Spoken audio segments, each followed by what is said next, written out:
F L N ಚಟುವಟಿಕೆ ಮುಖಬೆಲೆ ಮತ್ತು ಸ್ಥಾನ ಬೆಲೆಯನ್ನು ಯಾವ ರೀತಿಯಾಗಿ ಗುರುತಿಸೋದು ಮತ್ತು ಹೇಳೋದು ಅಂತ ಹೇಳ್ಬಿಟ್ಟು ನೋಡೋಣ. ದೀಪಕ್ ಇಲ್ಲಿ ಸಿಡ 9 ಇದರ ಮುಖಬೆಲೆ ಎಷ್ಟು? 9. Very good. ಸ್ಥಾನ ಬೆಲೆ ಎಷ್ಟು? 900. ಜೊರಗಿಳು 900. Very good. ಈಗ 3 ಇದರ ಮುಖಬೆಲೆ ಎಷ್ಟು? 3. ಓಕೆ. ಸ್ಥಾನ ಬೆಲೆ ಎಷ್ಟು? 3 lakh. Very good. Next. Okay, ನೀನು ಹೇಳಪ್ಪ.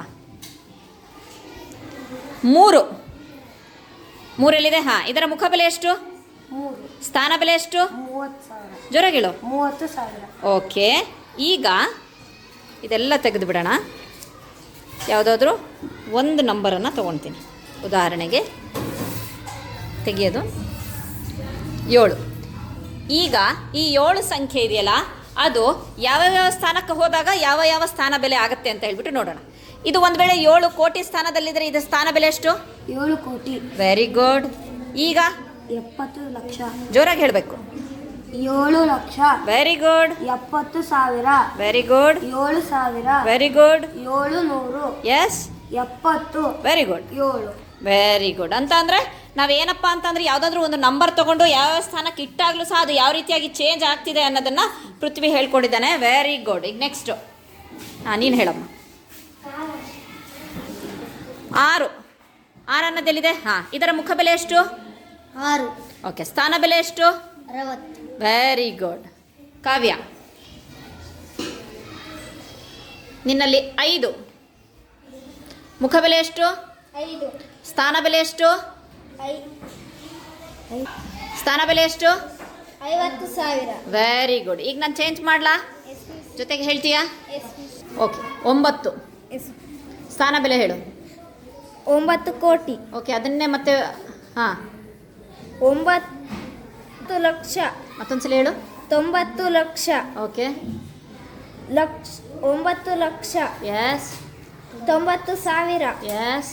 9,000. Very good. 900. Very good. 90. Very good. 9. Very good. Claps ಹಾಕ್ರಿ ಒಳಗೆ. ನೋಡ್ರಿ, ಇದು ಒಂದು TLM ಅನ್ನ ಚಟುವಟಿಕೆಯನ್ನು ಬಳಸಿಬಿಟ್ಟು ನಾವು ಮುಖಬೆಲೆ, ಸ್ಥಾನ ಬೆಲೆ ಮತ್ತು ಸಂಖ್ಯೆಯನ್ನು ಓದೋದು ಸಹ ನಾವು ಕಲಿಬೋದು ಅಲ್ವಾ? 2. ಓಕೆ. ಇದು ಯಾವ ಸ್ಥಾನದಲ್ಲಿದೆ? 100. Very good. ಇದರ ಮುಖಬೆಲೆ ಎಷ್ಟು? 2. ಇದು ಸ್ಥಾನ ಬೆಲೆ ಎಷ್ಟು? ಸ್ಥಾನ ಬೆಲೆ 200. ವೆರಿ ಜೋರಾಗಿ ಹೇಳಬೇಕು. 200. Very good. ಸಹನಾ? ಓಕೆ. 5 ಅನ್ನೋದು ಯಾವ ಸ್ಥಾನದಲ್ಲಿದೆ? 1000 ಸ್ಥಾನ. ಇಡು ಬೆರಳು. 1000 ಸ್ಥಾನ. ಓಕೆ. ಇದ್ರ ಮುಖಬೆಲೆ ಎಷ್ಟು? 5. ಸ್ಥಾನ ಬೆಲೆ ಎಷ್ಟು? 5,000. Very good. ಸಹನಾ?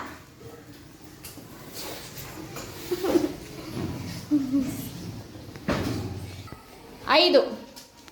ಓಕೆ. ಅದ್ರ ಮುಖಬೆಲೆ ಎಷ್ಟು? 5. ಸ್ಥಾನ ಬೆಲೆ ಎಷ್ಟು? 5. ಎಸ್. ಸ್ಥಾನ ಬೆಲೆನೂ ಅಷ್ಟೇ, ಮುಖಬೆಲೆನೂ ಅಷ್ಟೇ ಅಲ್ವಾ? ಓಕೆ. ಸಿಂಚೋ 6 ಇದು ಯಾವ ಸ್ಥಾನದಲ್ಲಿದೆ? ಲಕ್ಷ. ಎಸ್. ಮುಖಬೆಲೆ ಎಷ್ಟು? 6 ಲಕ್ಷ. ಮುಖಬೆಲೆ 6 ಅಷ್ಟೇ ಅಲ್ವಾ? ಸ್ಥಾನ ಬೆಲೆ ಎಷ್ಟು?